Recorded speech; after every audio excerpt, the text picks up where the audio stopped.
Come தி deep டைவ்க்கு வரவேற்கிறோம். இன்னைக்கு நாம பார்க்க போறது தமிழ்நாடு அரசின் 10ஆம் வகுப்பு அறிவியல் பாடப்புத்தகம். குறிப்பா அதுல இருக்கிற மின்னோட்டவியல், அதாவது எலக்ட்ரிசிட்டிங்கிற அத்தியாயத்தை கொஞ்சம் ஆழமா பார்க்கலாம். ஆமாம். ஆனா பாருங்க, இத ஒரு பாடமா மட்டும் பார்க்காம நம்ம நோக்கம் இன்னைக்கு கொஞ்சம் வேற. ஒரு சாதாரண டார்ச் லைட் எடுத்துக்குவோம். சரி. அதுல சுவிட்ச தட்டின உடனே அந்த பல்புக்குள்ள என்ன மாயாஜாலம் நடந்து அது பிரகாசமா எரியுதுன்னு கண்டுபிடிக்கிறது தான் நம்மளோட மிஷன். நல்ல ஐடியா. அந்த ரகசியத்தை உடைக்க உங்க பாடப்புத்தகத்துல இருக்கிற கருத்துக்களை ஒன்னொன்னா பயன்படுத்த போறோம். இது பரீட்சைக்கு தயாராகிற உங்களுக்கு ரொம்ப உதவியா இருக்கும்னு நம்புறோம். சரி, வாங்க ஆரம்பிக்கலாம். ரொம்ப அருமையான இலக்கு. ஒரு டார்ச் லைட் பார்க்கிறதுக்கு ரொம்ப சிம்பிளா இருக்கலாம்.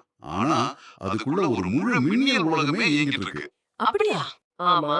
மின்னோட்டம்னு ஒரு ஓட்டம், மின்னழுத்த வேறுபாடுன்னு ஒரு உந்து விசை, அப்புறம் மின் தடைன்னு ஒரு தடைக்கல். இந்த மூணு முக்கிய கதாபாத்திரங்களை நாம புரிஞ்சுக்கிட்டா போதும். அந்த டார்ச் லைட்டோட மொத்த கதையும் நமக்கு விளங்கிடும். சூப்பர். அப்போ நம்ம டார்ச் லைட் மிஷன்ல முதல் படி.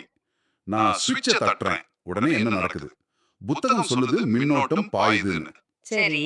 அதாவது ஒரு கடத்தியில் பாயும் எலக்ட்ரான்களின் ஓட்டம்னு ஒரு டெஃபினிஷன் கொடுத்திருக்காங்க. கேட்க நல்லா தான் இருக்கு. ஆனா அந்த வயருக்குள்ள உண்மையிலே என்னதான் நடக்குது? எங்க இருந்தோ புதுசா எலக்ட்ரான்ஸ் வந்து ஓடுதா? இது ஒரு நல்ல கேள்வி. உண்மையில அந்த செம்பு கம்பிக்குள்ள கோடிக்கணக்கான எலக்ட்ரான்ஸ் ஏற்கனவே இருக்கு. சும்மா இருக்கு. ஓஹோ, ஏற்கனவே இருக்கா? ஆமா. ஆனா ஸ்விட்ச் ஆஃப்ல இருக்கும்போது அந்த எலக்ட்ரான்ஸ் எல்லாம் எப்படி சொல்றது? ஒரு ரயில்வே ஸ்டேஷன்ல இருக்கிற கூட்டம் மாதிரி. கூட்டம் மாதிரியா? ஆமா, எந்த ஒரு ஒழுங்கும் இல்லாம அங்க இங்கேயும் அலைஞ்சிட்டு இருக்கோம். ஒரு திசையே கிடையாது. நாம எப்ப ஸ்விட்ச தட்டி பேட்டரி அந்த சுற்றுடன் இணைக்கிறோமோ அப்போ அப்போ அந்த பேட்டரி ஒரு ரயில்வே அறிவிப்பாளர் மாதிரி வேலை செய்யுது. எல்லாரும் 4வது பிளாட்ஃபார்முக்கு வரிசையா போங்கன்னு சொல்ற மாதிரி அது ஒரு விசையை கொடுத்து அந்த சிதறி கிடந்த எலக்ட்ரான்கள் எல்லாம் ஒரே திசையில ஒரு ஒழுங்கான அணிவகுப்புல நகர வைக்குது. ஆஹா. அந்த ஒழுங்கான அணிவகுப்பு தான் மின்னோட்டம். ஓஹோ, அப்போ மின்னோட்டம்னா எலக்ட்ரான்களை உருவாக்குறது இல்ல, ஏற்கனவே இருக்கிற எலக்ட்ரான்களை ஒழுங்குபடுத்துறது தான். சரி, புத்தகம் ஒரு ஃபார்முலா கொடுத்திருக்கு பாருங்க. I = QT. ஆமா. அதாவது மின்னோட்டம் I என்பது ஒரு குறிப்பிட்ட நேரத்துல T பாயும் மின்னூட்டத்தின் Qவின் அளவு. இது சம்பந்தமா ஒரு கணக்கும் இருக்கு. 12 கூலும் மின்னோட்டம் 5 வினாடில ஒரு கடத்தி வழியா பாஞ்சா மின்னோட்டம் என்னவா இருக்கும்னு கேக்குது. சரி, விட 2.4 ஆம்பியர். கணக்கு சரிதான். ஆனா இந்த 2.4 ஆம்பியர்னா என்ன? நம்ம வாழ்க்கையில இது எவ்வளவு பெரிய கரண்ட்? இதுதான் முக்கியமான கேள்வி. வெறும் எண்களை தாண்டி யோசிக்கணும். நம்ம போனுக்கு சார்ஜ் போடுற சார்ஜர் அவுட்புட் பாத்தீங்கன்னா அதுல 1 ஆம்பியர் அல்லது 2 ஆம்பியர்னு எழுதி இருக்கும். ஆமா, பாத்திருக்கேன். அப்போ 2.4 ஆம்பியர்ங்கிறது நம்ம போனை சார்ஜ் பண்ணக்கூடிய அளவுக்கு ஒரு கணிசமான மின்னோட்டம். இந்த ஃபார்முலா பரீட்சைக்காக மட்டும் இல்ல. ஒரு இன்ஜினியர் உங்க சார்ஜரை வடிவமைக்கும் போது உங்க போன் பேட்டரிக்கு எவ்வளவு மின்னோட்டம் தேவை, அதுக்கு அதிகமா போனா பேட்டரி பாழாயிடும்னு கணக்கு போட இந்த ஃபார்முலாவை தான் பயன்படுத்துறாங்க. அப்போ ஆம்பியர்ங்கிறது அந்த ஓட்டத்தோட அளவை சொல்ற ஒரு யூனிட். சரி, ஒரு ஆம்பியர்னா அடிப்படையில் அது என்ன? இங்கதான் விஷயம் கொஞ்சம் பிரமிப்பா மாறும். ஒரு ஆம்பியர்னா அந்த கம்பியோட ஒரு புள்ளி வழியா ஒரு வினாடிக்கு ஒரு கூலும் மின் ஊட்டம் கடந்து போகுதுன்னு அர்த்தம். ஒரு கூலும் அது எவ்வளோ? ஒரு கூலும்னா தோராயமா 6.242க்கு அப்புறம் 18 ஜீரோ போட்டா என்ன வருமோ அத்தனை எலக்ட்ரான்களோட மொத்த மின்னோட்டத்துக்கு சமம். என்னது, 18 ஜீரோவா? ஆமா, அதாவது 6,24,000 கோடி கோடி எலக்ட்ரான்கள். நினைச்சு பாருங்க, நம்ம டார்ச் லைட்ல 1 ஆம்பியர் கரண்ட் போகுதுன்னா ஒவ்வொரு நொடியும் அந்த சின்ன வயர்க்குள்ள பல லட்சம் கோடி கோடி எலக்ட்ரான்கள் ஒரு பிரம்மாண்டமான ஊர்வலம் மாதிரி போய்கிட்டு இருக்கு. அது ஒரு எலக்ட்ரான் சூப்பர் ஹைவே. நம்பவே முடியல. சரி, இந்த எலக்ட்ரான் சூப்பர் ஹைவேல எலக்ட்ரான்கள் தானா ஓடாத, ஏதோ ஒண்ணு அதை தள்ளணும் இல்லையா? கரெக்ட். இங்கதான் மின்னழுத்த வேறுபாடு அல்லது வோல்டேஜ்ங்கிற விஷயம் வருது. புத்தகம் இதுக்கு V = WQன்னு ஒரு ஃபார்முலா கொடுக்குது. சத்தியமா சொல்றேன், இந்த மாதிரி ஃபார்முலா பார்த்தாலே எனக்கு கண்ணை கட்டும். புரியுது. இதுல Wனா செய்யப்பட்ட வேலைன்னு இருக்கு. பேட்டரி என்ன வேலை செய்யுது? அதுக்கு என்ன வேர்வையா கொட்டுது? ஒரு விதத்துல ஆமான்னு சொல்லலாம். உங்க புத்தகத்துல இருக்கிற தண்ணீர் ஓமை இங்க ரொம்ப பொருத்தம். ஓ, அந்த தண்ணி உதாரணமா? ஆமா, ஒரு சமமான தரையில இருக்கிற தண்ணீர் தானா ஓடாது. அதுக்கு ஒரு உயர வேறுபாடு வேணும். ஒரு மேடு ஒரு பள்ளம் இருந்தாதான் தண்ணி மேட்டிலிருந்து பள்ளத்துக்கு பாயும். ஒரு பம்ப் என்ன வேலை செய்யுது? தண்ணிய மேல ஏத்தும். அதுதான் கஷ்டப்பட்டு வேலை செஞ்சு தண்ணீரை பள்ளத்துல இருந்து மேட்டுக்கு தூக்கி வைக்குது. அப்படி தூக்கி வச்ச தண்ணிக்கு திரும்பவும் கீழே ஓடுறதுக்கான ஒரு ஆற்றல் கிடைக்குது. பேட்டரிங்கிறது ஒரு ரசாயன பம்ப். ரசாயன பம்ப். ஆமா, பேட்டரிக்குள்ள நடக்கிற ரசாயன வினைகள் ஒரு வேலையை செய்யுது. அது என்ன வேலைன்னா, எலக்ட்ரான்களை எல்லாம் வலுக்கட்டாயமா பிரிச்சு பேட்டரியோட ஒரு முனையில, அதாவது எதிர் முனையில கொண்டு போய் குவிக்குது. சரி. இதனால அந்த இடத்துல எலக்ட்ரான்களுக்கு ஒரே நெரிசலா ஒரு மாதிரி அசௌகரியமா இருக்கு. இன்னொரு முனையில, அதாவது நேர் முனையில எலக்ட்ரான்கள் இல்லாம ஒரு காலி இடத்தை உருவாக்குது. இதனால ஒரு பக்கம் பயங்கர மின் அழுத்தம், இன்னொரு பக்கம் குறைவான அழுத்தம் உருவாகுது. ஒரு மலை மாதிரி. சரியா சொன்னீங்க. ஒரு உயரமான மலை மாதிரி. நாம எப்போ கம்பிய வச்சு இந்த 2 முனைகளையும் இணைக்கிறோமோ, அந்த அழுத்தம் தாங்காம எலக்ட்ரான்கள் மலை உச்சியிலிருந்து பள்ளத்தாக்க நோக்கி பாய ஆரம்பிக்குது. அந்த மலையோட உயரம் எவ்வளவுங்கிறது தான் வோல்ட். 1.5 வோல்ட் பேட்டரினா ஒரு சின்ன குன்று. 9 வோல்ட் பேட்டரினா ஒரு பெரிய மலை. இது ரொம்ப தெளிவா புரியுது. இப்போ இது சம்பந்தமா எனக்கு பள்ளிக்கூடத்துல இருந்து ஒரு சந்தேகம். கேளுங்க. புத்தகம் சொல்லுது எலக்ட்ரான்கள் எதிர்முனையிலிருந்து நேர்முனைக்கு பாயுதுன்னு. ஆனா நான் மரபு மின்னோட்டம், அதாவது கன்வென்ஷனல் கரண்ட்னு ஒன்னு படிச்சிருக்கேன். அது நேர்முனையிலிருந்து எதிர்முனைக்கு பாயும்னு சொல்றாங்களே. இது ஒரே குழப்பமா இருக்கே.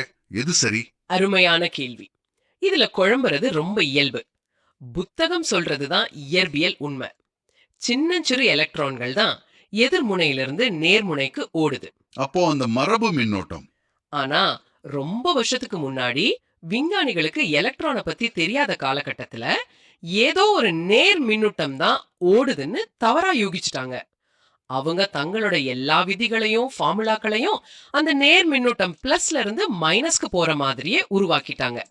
அதுதான் மரபு மின்னோட்டம். ஓஹோ, ஒரு தப்பான புரிதலா? ஆமா, அதுக்கப்புறம் எலக்ட்ரானை கண்டுபிடிச்ச போதுதான் தெரிஞ்சது உண்மை ஓட்டம் அதுக்கு எதிர் திசையில இருக்குன்னு. ஆனா அதுக்குள்ள பொறியியல் துறையில அந்த பழைய வழக்கம் ரொம்ப ஆழமா பதிஞ்சு போனதால இன்னைக்கும் அதை மாத்தல. அப்படியா? அதனால ஒரு என்ஜினியர் சர்க்கியூட் வரையும் போது அம்புக்குரிய பிளஸ்ல இருந்து மைனஸ்க்கு தான் போடுவார். ஆனா நமக்குள்ள நமக்கு தெரியும் உண்மையான வீரர்கள் எதிர் திசையில தான் பயணம் செய்யறாங்கன்னு. இது ஒரு வரலாற்று தவறு. சரி, இப்போ நம்ம டார்ச் லைட்டுக்கு வருவோம். பேட்டரி இருக்கு, அதுதான் உந்து விசை.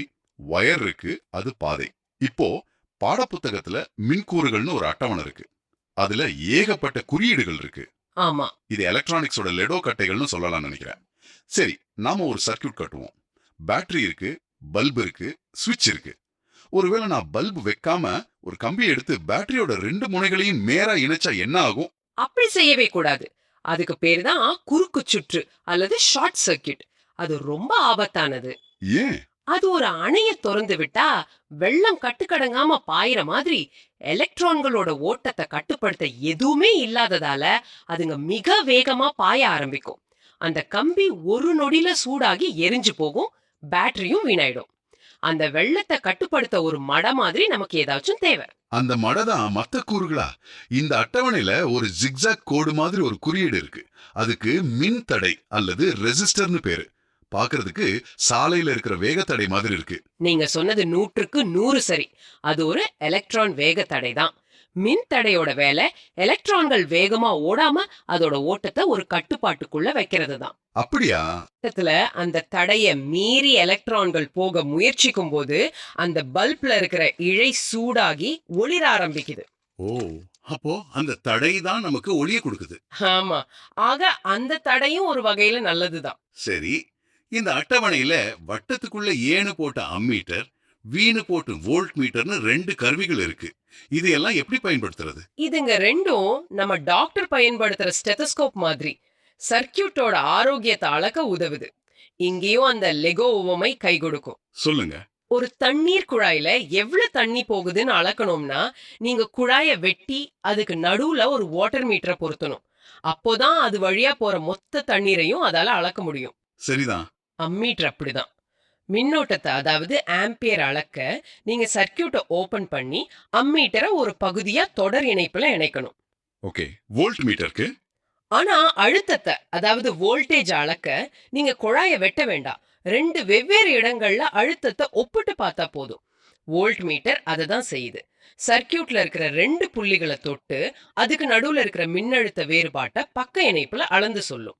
ஆஹா, புரியுது. இந்த விஷயத்த நான் ஒரு சின்ன விபத்து மூலமா தான் கத்துக்கிட்டேன்.